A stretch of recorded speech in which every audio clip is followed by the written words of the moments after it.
All right, our forecast is going to be a little bit changeable over the next couple of days. The warmer temperature is going to be gone pretty soon as well. Tonight, sounds like rain could even fall. Yeah, it's only going to be on the lighter side, but you're absolutely right, Colin. Vanessa, you as well. We are going to be tracking some really big changes heading into early next week.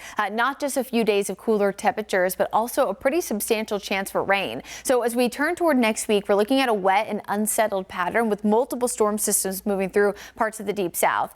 Some parts, at least thankfully, at least as of this point, doesn't look like here in the Carolinas, look to be getting close to 6 to even 7 inches of rain. For us, it's looking closer to about 3 to 5 at a maximum. But of course, we'll let you know if this changes.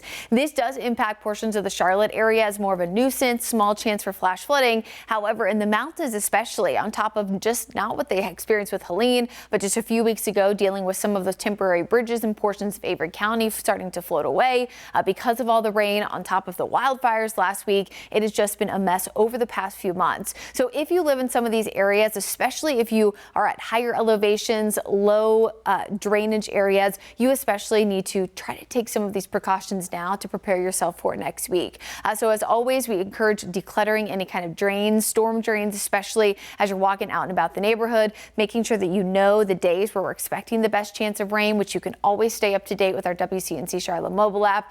Brad says it all the time, but multiple ways to get mornings is the preferred method too, especially if there ends up being a chance for isolated flash flooding or severe weather. Of course, creating a plan, making sure that you have the umbrella, the rain jacket handy, and if you do plan on driving out and about Tuesday and beyond, making sure your windshield wipers are in working order, and of course, taking it extra easy on the roadways. Right now, it looks like the highest totals will be west of the I-77 corridor, as well as up toward the mountain communities. This will be where we could max out close to 5 inches. For areas in Charlotte and south and east of the city, 2 to 3 inches. So a pretty big substantial difference between what places in Chesterfield County could see versus Ashwaubenon and Avery. But that's as of now. It does look to be kind of a series of clipper systems that would go just to the north and east of our area, which does mean again that more portions of the deep south, not just us here in the Carolinas, are going to be impacted. The best chance of rain starts Tuesday and beyond, but we're not quite there yet. In fact, today's rain is actually caused by an isolated stalled cold front, and that is providing at least some small chances for rain.